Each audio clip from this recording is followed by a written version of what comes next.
የአዲስ አበባ አንጋፋ አትሌቶች ማህበር ተወካዮች፣ ኮማንደር አትሌት ጌጤ ዋሚ፣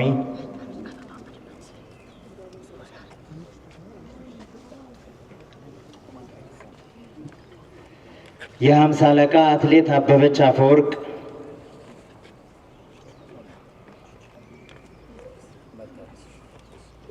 እሺ ጊዜ ለመቆጠብ እንግዲህ ስማቸውን እጠራለሁ።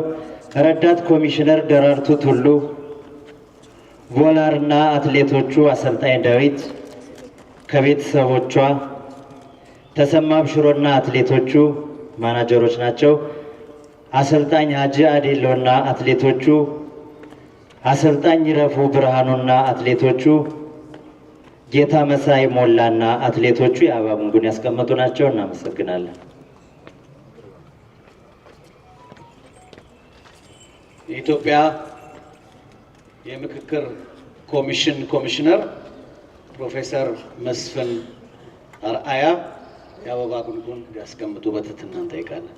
መጋቢት 8 ቀን 1982 ዓ.ም በሰሜን ወሎ ዞን በመቄት ወረዳ ልዩ ስሙ ገረገራ በትረ ኃይል ቅዱስ ጊዮርጊስ ደብር ተወለደች። የአንደኛ ደረጃ ትምህርቷን በዛው በተወለደችበት ከተማ ተጉባ መስቀል የመጀመሪያ ደረጃ ትምህርት ቤት ከአንደኛ እስከ 5ኛ ክፍል ከተማረች በኋላ ወደ አዲስ አበባ በመምጣት ሽሮ ሜዳ አካባቢ በሚገኘው ኢየሩሳሌም ትምህርት ቤት ከ6ኛ እስከ 10ኛ ክፍል ያለው ትምህርቷን አጠናቃለች። ሻምበል መጋቢ ባሻ አትሌት የብርጓል መለሰ በነበራት ልዩ የስፖርት ተሰጥኦና ፍላጎት በ1999 ዓ.ም የሩጫውን ዓለም ተቀላቀለች።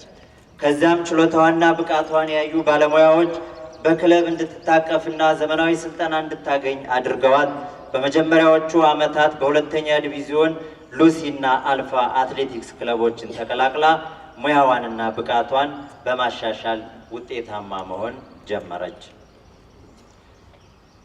ውጤታማዋ ወጣት የአሁኗ ሻምበል መጋቢ ባሻ አትሌት የብርጓል መለሰ አራጌ በ2003 ዓ.ም የጀግናው መከላከያ ሰራዊት መቻል ስፖርት ክለብ አባል ሆና ተቀጠረች። ወትሮውንም ቆራጥ ጀግናና ደፋር የነበረችው አትሌት የመቻል ስፖርት ክለብን ከተቀላቀለች በኋላ ውጤታማነቷ እየጨመረና እያደገ መጣ። ክለቧንም ወክላ በተወዳደረችባቸው የሀገር ውስጥ ውድድሮች በተለይም በ10 ኪሎ ሜትር በጃንሜዳ ሀገር አቋራጭ ውድድር፣ በአዲስ አበባ ክለቦች አትሌቲክስ ሻምፒዮና፣ በኢትዮጵያ ሻምፒዮና እና እንዲሁም በሌሎች የጎዳና ውድድሮች ላይ በመሳተፍ አብዛኛዎቹን ውድድሮቿን በአንደኝነት በማጠናቀቅ ለክለቧ መከላከያ መቻል አኩሪ ገድል አስመዝግባለች። ዓለም አቀፍ ውድድር ጀግናው አትሌት ሻምበል መጋቢ ባሻ አትሌት የብርጓል መለሰ በኢትዮጵያ አትሌቲክስ ብሔራዊ ቡድን ውስጥ በመካተት በዓለም አቀፍ ውድድሮች በመሳተፍ የሀገሯን ሰንደቅ ዓላማ ከፍ አድርጋ እንዲውለበለብ አድርጋለች። እንደ አውሮፓውያን አቆጣጠር በ2015 ዓ.ም ኮንጎ ብራዛቪል በተካሄደው የመላ አፍሪካ ጨዋታዎች በግማሽ ማራቶን ተወዳድራ የነሐስ ሜዳሊያ አስመዝግባለች። እንደ አውሮፓውያን አቆጣጠር በ2013 ዓ.ም በፖላንድ በተካሄደው የዓለም ሀገር አቋራጭ ውድድር በሴቶች 10 ኪሎ ሜትር ተወዳድራ በቡድን የብር ሜዳሊያ አስገኝታለች።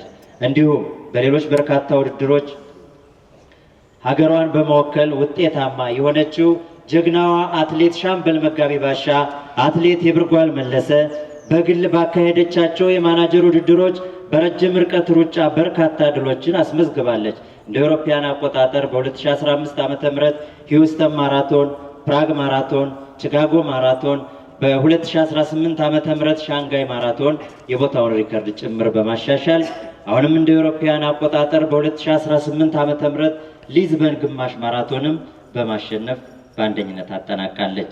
እነዚህ በአንደኝነት ያጠናቀቀቻቸው ሲሆኑ በፓሪስ ማራቶን፣ በፍራንክፈርት ማራቶን ሁለተኛ ደረጃ እንዲሁም በዱባይ ማራቶን 2 ጊዜ ሶስተኛ በመውጣት አጠናቃለች። ከብዙ በጥቂቱ የረጅም ርቀት ሩጫ ውጤቶቿ እነዚህን ይመስላሉ።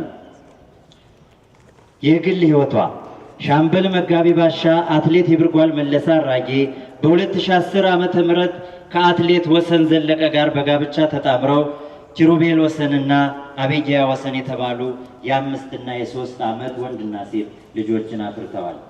ሻምበል መጋቢ ባሻ አትሌት ይብርጓል መለሰ በማህበራዊ ህይወቷ እጅግ ደግ ሩህሩህና ለሰው አዛኝ እንደነበረች የሚያውቋት ሁሉ ይመሰክራሉ። ሰውን በክፉ ቀና ብላ የማታይ ተተኪ ስፖርተኞችን የምታበረታታና በቻለችው አቅም ሁሉ በሞራልም በቁሳቁስም እየደገፈች በርካቶች ለውጤት እንዲበቁ አድርጋለች። በአትሌቶች ማህበር በኩልም በመሳተፍ የበኩሏን ድርሻ ስታደርግ የቆየች አትሌት ነበረች። ለወላጆቿም የመጀመሪያ ልጅ የሆነችው አትሌት ይብርጓል መለሰ ለአራት ታናናሽና እህትና ወንድሞቿ እንዲሁም ለወላጆቿ ለቤተሰቦቿ የቻለችውን ሁሉ ድጋፍ በማድረግ የተሻለ ህይወት እንዲኖሩ አድርጋለች። የመንፈሳዊ ህይወቷ ሩህሩሃና ደጓ ሻምበል ባሻ አትሌት ይብርጓል መለሰ ቅድስት ቤተ ክርስቲያን ጸሎቷና ቅዳሴዋ እንዳይታጎል የበኩሏን ድጋፍ ስታደርግ ቆይታለች። በተለይም ብዙ መሰረተ ልማት ባልተስፋፉባቸው በገጠሪቱ የሀገራችን ክፍሎች ለሚገኙ አብያተ ክርስቲያናት በርካታ አስተዋጽኦ አበርክታለች። ለምሳሌ ተወልዳ ላደገችበት በትረ ኃይል ቅዱስ ጊዮርጊስ ቤተክርስቲያን መብራት ባለመኖሩ ሌሎች አካባቢ ተወላጆችን በማስተባበር ከ250 ሺህ ብር በላይ የፈጀ የሶላር መብራትና የድምፅ ማጉያ ገዝታ አበርክታለች። እንዲሁም ምንጣፍ፣ ሙሉ የካህናት መቀደሻ አልባሳት በየዓመቱ በመግዛት ትልቅ እንደነበር የቅዱስ ጊዮርጊስ ገድልም አጽፋ እንዳበረከተች ታሪኳ ያስረዳል። እንደዚሁም በግንባታ ላይ ለሚገኘው በተጉባ አቡነ ገብረ መንፈስ ቅዱስ ገዳም ተሰርቶ እስኪያልቅ በየጊዜው አስተዋጽኦ በማድረግ ላይ ነበረች። እንዲሁም ስሜ አይጠቀስ እያለች በተለያዩ ቦታዎች ለሚገኙ አብያተ ክርስቲያናትና ገዳማት ሁሉ ከፈጣሪ የታዘዘችውን አስራት በኩራት ስታበረክት የነበረች ደግና መንፈሳዊ ነበረች። የግል መንፈሳዊ ህይወቷ የጭንቀት ቀን ሳይመጣ በጉብዝና ወራት ፈጣሪህን አስብ እንዲል ቅዱስ ቃሉ ደጓና ሩህሩህ አትሌት ሻምበል መጋቢ ባሻ ይብርጓል መለሰ ወለተ መድህን ከባለቤቷ አትሌት ወሰን ዘለቀ ገብረ ሚካኤል ጋር በ2015 ዓ.ም ስጋ ወደሙን በመቀበል ስጋዬን የበላ ደሜን የጠጣ የዘላለም ህይወት አለው በሚለው ቅዱስ ቃሉ መሰረት ቅዱስ ቁርባን በመፈጸም የሰማይ ቤቷን ቀድማ አዘጋጅታለች። የአሟሟቷ ሁኔታ ሞት መቼ እንደሚመጣ አይታወቅም፣ ተዘጋጅታችሁ ጠብቁ እንዳለው ቀድሞውንም ተዘጋጅታ ተጠብቅ የነበረችው ደጓና ሩህሩህ አትሌት ሻምበል መጋቢ ባሻ ይብርጓል መለሰ አልፎ አልፎ የልብ ህመም እንደሚሰማትና ልምምዷን እንደሚያስተጓጉላት የቤተሰቦቿ ይናገራሉ። እሷም በየጊዜው ጸበልና ሕክምና ትከታተል ነበረ። በመሆኑም ሐኪሞቹም ብዙም ችግር እንደሌለው ስለነገሯት ልምምዷን አላቋረጠችም። በመሆኑም በቀጣይ ግንቦት 16 ቀን 2018 ዓ.ም በካናዳ ኦታዋ ማራቶን ውድድር ለመሳተፍ በዝግጅት ላይ ስለነበረች የተለመደ ስራዋን ለመስራት ማክሰኞ ጠዋት ሚያዝያ 4 ቀን 2018 ዓ.ም በጃን ሜዳ ልምምዷን እየሰራች እያለች ድንገት ዝልፍልፍ ብላ ወደቀች። ወዲያውኑ አጠገቧ የነበረው ባለቤቷና ጓደኞቿ ህይወቷን ለማትረፍ በቅርብ ወደሚገኘው ወደ የካቲት 12 ሆስፒታል ወሰዷት። ነገር ግን የዛሬው ህመሟ እንደስካሁኑ ደርሶ የሚመለስ ሳይሆን ለዘላለሙ ከህይወተ ስጋ የሚለያት ነበርና እነኛ ዓለምን ጉድ ያሰኙ ፈጣን እግሮቿ ዳግም ላይ ዘረጉ ታጠፉ። ይህኔ ነው የቤተሰቦቿን የወዳጆቿንና የመላ ኢትዮጵያን ህዝብ ልብ ሰባሪ ሀዘን የተከሰተው። በዚያው ቅጽበት ሚያዝያ 4 ቀን 2018 ዓ.ም በ36 ዓመቷ ከዚህ ዓለም ድካም አረፈች። የቀብር ስነ ስርዓቷን በዛሬው ዕለት ሚያዝያ 6 ቀን 2018 ዓ.ም በመንበረ ጸባዖት ቅድስት ሥላሴ ካቴድራል ቤተሰቦቿ፣ ወዳጅ ዘመድ በተገኙበት እንደዚሁም ክቡራን ሚኒስቴሮችና ከፍተኛ ግንቦት 6 ቀን 2018 ዓ.ም በመንበረ ጸባዖት ቅድስት ሥላሴ ካቴድራል ቤተሰቦቿ፣ ወዳጅ ዘመድ በተገኙበት እንደዚሁም ክቡራን ሚኒስቴሮችና ከፍተኛ የመንግስት ኃላፊዎች፣ የመከላከያ ከፍተኛ ጄኔራሎችና በርካታ መኮንኖች በተገኙበት በዛሬው ዕለት የቀብር ስነ ስርዓቷ ተፈጽሟል። ለመላው ቤተሰቦቿና ለመላው ለኢትዮጵያ ሕዝብ መጽናናትን እንመኛለን። ወስብሐት ለእግዚአብሔር።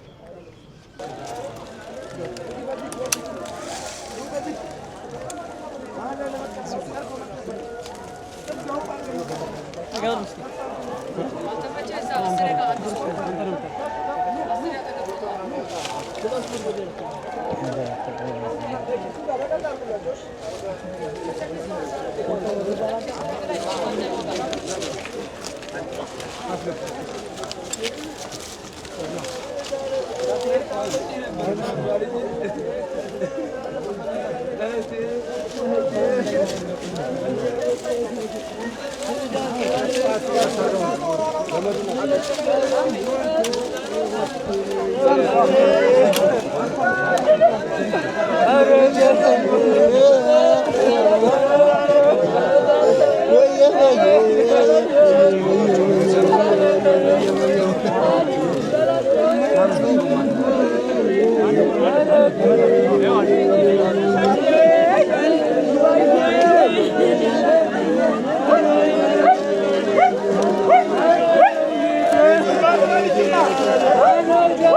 Mali bosi nargile garam kita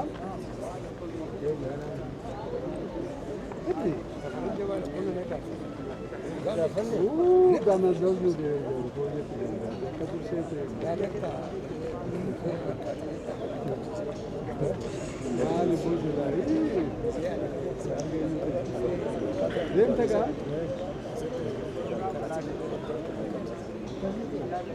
Amat tadi itu indoor dulu.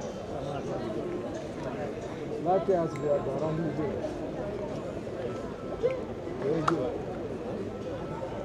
Jarak singgara kilo, jarak mikau sen.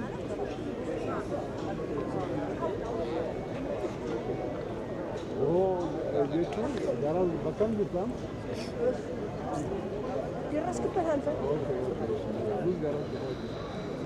የአትሌቷ ምን አይነት አትሌት ነበረች? የብርጓል መለሰ አንተ ለአትሌቲክሱ ቅርብ ነህ፣ በማኔጅመንት ውስጥም ትሰራለህና ምን አይነት አትሌት ናት የብርጓል?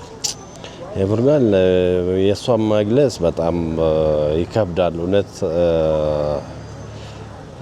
እሷ ከኛ አትሌቶች የተለየች ልጅ ናት። የተለየች ማለት የብርጓል እኔ የዚህ አይነት አትሌት ምንድነው ውጤቷ ምኗ ብቻ አይደለም ዲሲፕሊኗ ለሰው ያላት አክብሮት ትሬኒንግ እየሰራች ትሬኒንግ አቁማ ሰላም ትላለች። ትሬኒንግ እየሰራች ማለት የተለየች ልጅ ነች።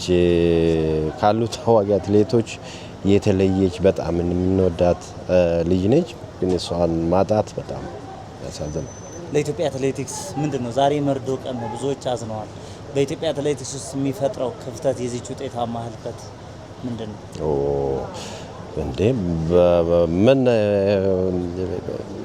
እሷን ማጣት ማለት የብርጓል እንግዲህ ውጤቷ ሁለገብ አትሌት ነች። ከትራክ ጀምራ ሮድ ሬስ፣ ክሮስ ካንትሪ፣ ሞር ክሮስ ካንትሪ፣ ማራቶን እሷ ያልተሳተፈችው ፊልድ የለም። አሁን አንዳንድ ፊልዶች አንዳንድ አትሌቶች ወይ ትራክ ወይ ክሮስ ካንትሪ ወይ ሮድ ሬስ ምናምን ነው። እሷ ደግሞ ሁለገብ ነች። ሲዝን አትመርጥም። ትራክ ሲያልቅ ወደ ሮድ ሬስ ሲያልቅ ወደ ክሮስ ካንትሪ ነው እንትና የምትለው እና ውጤታማ አትሌት ነች። በአትሌቲክስ ፌዴሬሽን እንደ ሀገር የእሷ መሞት እሷ ማጣት በጣም ትልቅ ታራ ነው ለኛ። ምንድነው ለወደፊት ደግሞ አሁን ደግሞ የምትሮጥበት ሰዓት ነው። በዚህ እድሜ ነው ማራቶን የምትሮጥ ኢንዱራንስ አትሌት ነች። በዚህ እድሜ ነው ማራቶን ሀገር ኦሎምፒክ ዓለም ዋንጫ መወከል የምትችለው በማራቶን በዚህ ጊዜ ነው። እሷ ማጣት በጣም የሚያሳዝን እንትና ነው። እንደ ትምህርት እንዲሆን በተለይ ከጤና ጋር አንተም አትሌቲክስ ውስጥ እንዳለ ባለሙያ ከጤና ጋር ምን አይነት ጥንቃቄ ሊደረግ ይገባል ትላለህ? ይሄ ትልቅ እንትና ማሳያ ነው ለኛ አትሌቶች። ያ መሮጥ ብቻ ማጆሪቲ አትሌቶች የጤና አንድ ማራቶን አትሌት ቡር በሳምንት 400-500 ኪሎ ሜትር ነው የሚሸፍነው። በሳምንት 300 ኪሎ ሜትር እስከ 400 ኪሎ ሜትር በወር አንድ ማራቶን አትሌት ደግሞ 4 ወር ነው የሚዘጋጀው። ይሄን ሲታሰላ በጣም ከባድ ነው። የልብ ኬዞች፣ ሙሉ ምርመራዎች እነዚህን ካላረክ በቃ እንደዛ ሀፐን እሷ ትሬኒንግ ወጣ ነው እንግዲህ እየሰራች ነው እንትና ያረጋችው እና ለሌላ አትሌቶች ይሄ በጣም የሷ መሞትና ይሄ ድንገተኛ እንትና ለኛ አትሌቶች እንግዲህ ለባለሙያውም ለፌዴሬሽኑም ትልቅ መልእክት ነው እና እኛ መሮጥ እንጂ እኛ ልጆች መሮጥ እንጂ እንትናቸውን በብዛት በተለይ በግል የሚሮጡ አትሌቶች ብዙ ምን ተናላችሁ ማናጀሮች ከዚህ በኋላ ባለሙያዎች ፌዴሬሽኖች ቤተሰብ ከዚህ በኋላ ክትትል ካል ተደረገ እንደዚህ አይነት ነገር ይፈጠራል። ለወደፊት እንግዲህ ይሄ ለኛ ትልቅ እንትና ነው። እኔ ብርጓል መለሰ ከተዋወቅንበት ጀምሮ ባለቤቷ ከዛ ቀደም ብዬ አብረን ትሬኒንግ ስንሰራ ነበር በአዲስ አበባ እዚህ ሂልተን አካባቢ ድሮ ነው የምንተዋወቀው። እሷ ደግሞ መከላከያ ክለብ ከገባን በኋላ እሷ በዛ ነው የተገናኘ ነው። እንደዚሁ በሀገር በመወከል ክለቧ በመወከል በተለያዩ ውድድሮች ቀደም ብሎ በህይወት ታሪኳን እንደሰማችሁት በሀገር ውስጥ ብዙ ውድድሮች በማድረግ በአሸናፊነት ከዛም ሀገር በመወከልም የነሐስ ሜዳሊያ በክሮስ ካንትሪም በተለይ በረጅም ርቀት በሃፍ ማራቶን በማራቶን በጣም ያው ውጤታማ የሆነች አትሌት ነች። ባህሪዋ ደግሞ የተለየ አትሌት ነች። እውነት ለመናገር እኔ ካወቅኳት ጀምሮ ክለብ ላይ አንድ ነበርን፣ ማናጅመንት ላይ ከሁለት በአሰልጣኝ ይረፉም አብረን እንሰለጥን ነበር በሮዛ አሶሲዬሽን። ከዛ በፊትም በዩናይትድ ማናጅመንት በወልዳይ ማርያም አብራን ነበረ። አብረን ብዙ ጊዜ አሳልፈናል። በጣም ከምትመሰገን በጓደኞቿ በአሰልጣኞቿ ድምጿ የማይሰማ የተሰጣትን ስራዋን አክብራ የምትሰራ ለየት ያለች አትሌት ነው የነበረችውና እችን ጀግና አትሌትን ማጣት በአትሌቲክስ ቤተሰብ በጣም ትልቅ የልብ ስብራት ነው። በድንገት ነው ህልፈቷ የተሰማው። ጠዋት ለልምምድ ወጥታ ነው በዛው የቀረችው። እንደው ምን ተሰማችሁ ይህንን ዜና ስትሰሙ? እንዴት ያለ ድንጋጤ ነበረ? እኔ በተለይ በሴት አትሌቶቻችን በአጠቃላይ በአትሌቶቻችን እኛ አጋጣሚ ባለቤቴን እኔ እንኳን ለጊዜው አቁሜ ያለሁ በጉዳት ምክንያት ስሉልታ ነበርን ቀነኒሳ ትራክ ላይና አጋጣሚ በማናጅመንት ዲማዶና በገመዶ አሰልጣኝ እዛ ሁሉም እየሰለጠኑ ስራው ሰርቶ ጨርሶ አትሌቶች በማቀዝቀዝ ላይ ነበረ። ድንገት የሰማ ነው ሲሰማ በቃ በተለይ ሴት አትሌቶች የልጆች እናት የሆኑ በጣም ነው የተሰማቸው። በተለይ በቅርበትም የሚያውቋት ድንገት የህፃናቶች እናት ነች። ልጆቻችን ደግሞ እኛ በሁላችን ያለ የልብ ስብራት አለ። ጊዜ አንሰጣቸውም፣ አብረን አንወልም። ሁሉ ጊዜ ካጠገባቸው እንድትለይ አይፈልጉም። ብዙ ጊዜ ግን በውድድርም በትሬኒንግም ስፔሻል በትሬኒንግ ሁሉ ጊዜ የምትገናኝ አይደለህምና እኔ የልጆቿን እንትን ነው የተሰማኝ ውስጤን በውስጣችን ያለ በተለይ እሷም አንድ ሄዳለች። መቼም የሰው ልጅ በተጻፈለት ቀን ይሄዳል። ብዙም ትጠበቅ ብዙ የምትሰራ ልጅ ነበረች። የዛሬ ዓመት አሸናፊ ደረጃ ውስጥ ነበረች ባርሴሎና ማራቶን። ፓሪስ ላይ አሁንም በህመም ስሜት እያለችም ፓሪስ ላይም ተወዳድራ እዛው ነበረች። ጀግናው አትሌታችን ሽሩ ደምሴም እዛው አግኝታት ብዙ እያወሩ ነበርና እሷም እንዳጋጣሚ ትናንትና ይሄን ስትሰማ በጣም ውስጧ እስከ ፌንት መንቀል ከሆነ አትሌቶቻችን አንዱ ድንገት ሲሆን በቃ ማመን ነው ያቃተን። ሊስቷ ከሳምንታት በፊት ኦታዋ ነበር ካናዳ ላይ ትወዳደር ነበር። እኛ እዛ እንደምትወዳደር ተንግራይ እንዳለች ነው ያው በተለያየ ማናጅመንት በተለያየ አቅጣጫ ስለማትገናኝ እንዳጋጣሚ ማን የት እንዳለ ብዙ ጊዜ አትተዋወቅም። እንደ ማናጅመንት ነው እንጂ እንትን የምትለው እንዳጋጣሚ አሰልጣኛዋ ዳዊት ህልፍ ቮላሬ አዲዳስ ተወካይ ኔዘርላንድ የነሱ ማናጅመንት ነች በአሁን ሰዓት የነበረችው። ስሜት እንደነበራት ከሳምንታት በፊት ውድድሩ ካንስል እንዳደረጉ የእግር ጉዳት ነበራት ሪከቨሪ አድርጊ አልፎም የልብ ህመምም ነበራት የቆየት ያለ ግን በተለያየ ምርመራዎች አካሄዳ በቤተ ዛታ እዚህ ያሉ ትልልቅ የልብ ኬዝ ያላቸውን ምንም ንጹህ ነሽ እንዳሏት ነው የተነገረን። ግን አይደን ነው ምንም ምን ልበል ምለውም ነገር የለኝ። በጣም ትሁት የፈርሃ እግዚአብሔር ያላት የፈጣሪ ፈርሃ ያላት ትሁት ልጅ ነች። በዚህ አመት መስከረም ወር ላይ ሌላ ሸዋረጋለን የተባለች ኢትዮጵያዊት አትሌት እንዲሁ ነው ኢትዮጵያ ያጣችው። ሌላኛዋ አትሌት እንዲሁ ኢትዮጵያ ያጣቻት። እንደው የሕክምና ጉዳይ የክትትል ጉዳይ ለአትሌቶቻችን ለስፖርተኞቻችን ይሄ ማንቂያ ደወል ላይ ሆኖ እኔ ከዚህ በላይ ማንቂያ ደወል የለም። ተዘገየ መለመድ አለበት። በሌላ ዓለም ላይ ገና ህፃናቶች ወደ ስፖርት ዓለም ላይ ሲቀላቀሉ ብዙ የጤና ምርምር ነው የሚካሄድላቸው። ኢቭንም ሁሌም በየአመት የጤና ምርምር አለ። አዋቂ አትሌቶችም ሲኒየሮችም አሁን በአውሮፓ እኮ የምናየው እግር ኳስ ከአንድ ወደ አንዱ ሲዛወር ሙሉ የጤና ምርምር አደረገ እገለ ተጫዋች ብሎ ነው አይደል እንደሚደረገው። በአፍሪካ አካባቢ ግን በተለይ በኢትዮጵያና በኬንያ ላይ በጣም በተደጋጋሚ ይሄ ነገር እየተከሰተ ነው ያለውና የሆነ መታሰብ ያለበት ነገር አለ። ገና ጤነኛ ሆነ ምን እንዳለ አታውቁም። በአሁን ሰዓት ብዙ የተጓዳኝ በሽታዎች አሉ። ብዙ እንትን ማናቃቸው ውስጣችን ማናቀው የማይታይ ሊኖር ይችላል። ስራ ብቻ ነው እኛ ፎከስ የምናደርገው እና ይሄ በተለይ እንደዚህ ሲኒየር እየሆነ ሲመጣ አትሌቶች ገና ከወጣቶችም ሲጀምር እንደው ይሄ የቀረ ቀርቶ የጤና ምርምር እየተካሄደ በየአመታዊ በተለይ ትልልቅ አትሌቶች የምንላቸው ይሄ እንደ ፌዴሬሽንም እንደ ባለሙያዎችም በሌላ በሚመለከተው መለመድ አለበት ባይ ነው። ያው እኔ እንደምገነዘበው በጣም መሪር ነው ብዬ የማስበው ምክንያቱም ለሀገር የቆመችና አገርም ትልቅ ደረጃ ታደርሳለችና በማራቶን እየመጣች ያለች ስለሆነ ጥሩ ሰዓት ያላትና ወደፊትም ኦሎምፒክና ዓለም ዋንጫም ትሳተፋለች ብዬ ማስባት እንደ ስራዋ ከስራዋም አንፃር ዲሲፕሊን ያላት ልጅ ስለሆነች እኔ ያገሩ ትልቅ እንደ ኢትዮጵያ ትልቅ መራርና አሳዛኝ ስለሆነ በቃ እንደኔም የተሰማኝ ሀዘን ስለሆነ አገርም አዝናለች ብዬ ጥቁር ያለበሰ ቀን ነው ብዬ ገነዘባለሁ። ጀግና የመጨረሻ አንድ ጥያቄ ከአትሌት ሞት ጋር ከስፖርተኛ ሞት ጋር ተያይዞ የሚነሳው የድንገተኛ የልብ ህመም ነው። ይሄ ደግሞ ቀድሞ አለመመርመር ነው። የፌዴሬሽኑም የክለብም የማኔጅመንትም ቸልተኝነት አንዳንድ አትሌቶች ከህመም ጋር ሆነው በስፖርት ውስጥ ይቀጥሉና በድንገት ይሞታሉ። የሻረግንን ማንሳት ይቻላል። እንግዲህ ሸዋለንን የሚያጣ ነው በተመሳሳይ አይነት ሞት ነው። ምናልባት ምን ትላለህ? ለአትሌቶች ትምህርት የሚሆን ነው ዛሬ የብርጓል በድንገት በልምምድ ቦታ ላይ መሞት አትሌቶች ቀድመው በቂ ምርመራ ለማድረግ ጤንነታቸው በተሻለ ደረጃ ለመከታተላቸው ነው ብለህ ታስባለህ? እኔ ያው ይሄ የሚመስለኝ እንደኔ አባባል ነው እንግዲህ እንደኔ የምገነዘበው ነው። ምክንያቱም አሁን እኛ በምንሰራበት በኢኮኖሚም በምንም በለው ያለው ከእንደ ሀገር አንፃር ስታየው በቃ ሁሌ የክትትል ያለ አይመስለኝም። ያው ሲያመን ብቻ ነው እኔ የምለው ያው ሲያመን ብቻ ወደ ሐኪም ቤት የመሄድ ነው እንጂ ያው እንደዚህ ያለ ጉዳት ይመጣል ተብሎ ቅድመ ጥንቃቄ የሚደረግ ነገር የለም።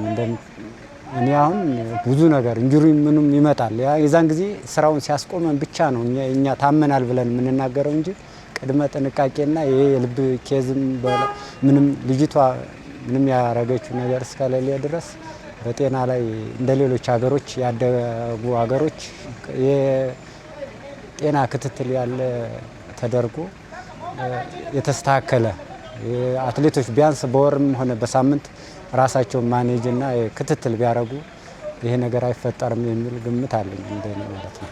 ይመች